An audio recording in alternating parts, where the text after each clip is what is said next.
ಬೆಂಗಳೂರಲ್ಲಿ ಮೂಲೆ ಮೂಲೆಯಲ್ಲೂ ಇಂಥ ಘಟನೆಗಳು ನಡೆಯೋಕ್ಕೆ ಕಾರಣ ಅಂದರೆ ಜನರ ನಡುವಿನ ಸಂವಹನದ ಕೊರತೆ ಅಂತ ಅನಿಸುತ್ತೆ.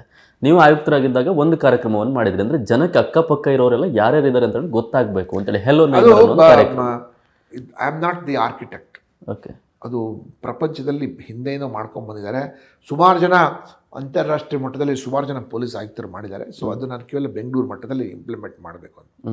ಯಾಕೆಂದರೆ ನಮಗೆ ಎಮರ್ಜೆನ್ಸಿಲಿ ಪೊಲೀಸರು ಬರೋಕ್ಕಿಂತ ಮುಂಚೆ, ನಮ್ಮ ನೆಂಟರು ಬರೋಕ್ಕಿಂತ ಮುಂಚೆ ನಮ್ಮ ನೆರವಿಗೆ ಯಾರು ಬರ್ತಾರೆ, ನಮ್ಮ ಸಹಾಯಕ್ಕೆ ಯಾರು ಬರ್ತಾರೆ, ಅಕ್ಕಪಕ್ಕದವ್ರು ಬರ್ತಾರೆ. ಇತ್ತೀಚೆಗೆ ಬೆಂಗಳೂರಲ್ಲಿ ನೋಡಿದ್ರೆ ನಿಮ್ಮ ಪಕ್ಕದ ಮನೇಲಿ ಯಾರಿದ್ದಾರೆ ನಿಮ್ಗೆ ಗೊತ್ತೇ ಇರಲ್ಲ, ಮಾಡಿ ಮೇಲೆ ಯಾರಿದ್ದಾರೆ ಗೊತ್ತಿಲ್ಲ, ಎಡಗಡೆ ಯಾರಿದ್ದಾರೆ ಗೊತ್ತಿಲ್ಲ, ಕೆಳಗಡೆ ಯಾರಿದ್ದಾರೆ ಗೊತ್ತಿಲ್ಲ. ಸೊ ಒಂದು ಪ್ರೋಗ್ರಾಮ್ ಶುರು ಮಾಡಿದೆ, ವಿಶೇಷವಾಗಿ ಅಪಾರ್ಟ್ಮೆಂಟ್ಸ್ ಒಳಗೆ. ಇದು ಒಳ್ಳೆ ರಿಟರ್ನ್ ಆಯಿತು. ಎಲ್ಲದ ಕೆಲವು ಸರ್ತಿ ಜಗಳ ಮಾಡ್ತಾ ಕೂತ್ಕೊಳ್ತಾರಲ್ಲ ಸಣ್ಣ ಪುಟ್ಟ ವಿಷಯಕ್ಕೆಲ್ಲ. ಸೊ ಸಮನ್ವಯ ಇದ್ದರೆ ಏನು ಬೇಕಾದ್ರೂ ನಾವು ಮಾಡ್ಬೋದು. ಅಂದರೆ ಅಕ್ಕಪಕ್ಕದಲ್ಲಿ ಸಂವಹನದ ಜೊತೆಗೆ ಯಾರೋ ಒಬ್ಬ ಕಳ್ಳ ಇದ್ರೂ ಗೊತ್ತಾಗ್ಬಿಡುತ್ತೆ ಆ ಟೈಮಲ್ಲಿ. ಹೌದು.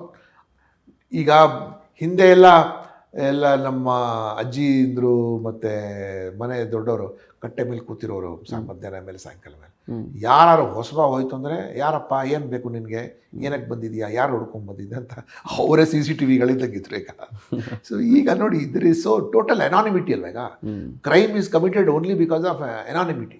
ಯಾರಂತ ಕೆಲವು ಕಡೆ ನಾನು ನೋಡಿದ್ದೀನಿ, ನಿಂತಿರೋ ಕಾರ್ದು ಟೈರ್ ಬಿಚ್ತಾ ಇದ್ರು ಯಾರು ಮಾತಾಡೋಕೆ ಬರಲ್ಲ, ಯಾರೋ ಹುಡುಗಿಗೆ ರೇಪ್ ಮಾಡ್ತಾ ಇದ್ರು ಯಾರೋ ಸಹಾಯ ಮಾಡೋಕ್ಕೆ ಬರಲ್ಲ. ಯಾರಿಗಾದ್ರೂ ಹೊಡೆದು ಅವ್ರ ಪ್ರಾಪರ್ಟಿ ಕಿತ್ಕೊಂಡು ಹೋಗ್ತಾರೆ ಯಾರೋ ಬರಲ್ಲ. ಬಟ್ ಒಂದು ಕಾಲದಲ್ಲಿ ಯಾರೋ ಹಂಗೆ ಮಾಡ್ತಾ ಇದ್ದಾರೆ, ಜನ ಎಲ್ಲ ಸೇರ್ಕೊಂಡು ಸರಿಯಾಗಿ ಹೊಡಿಯೋರು.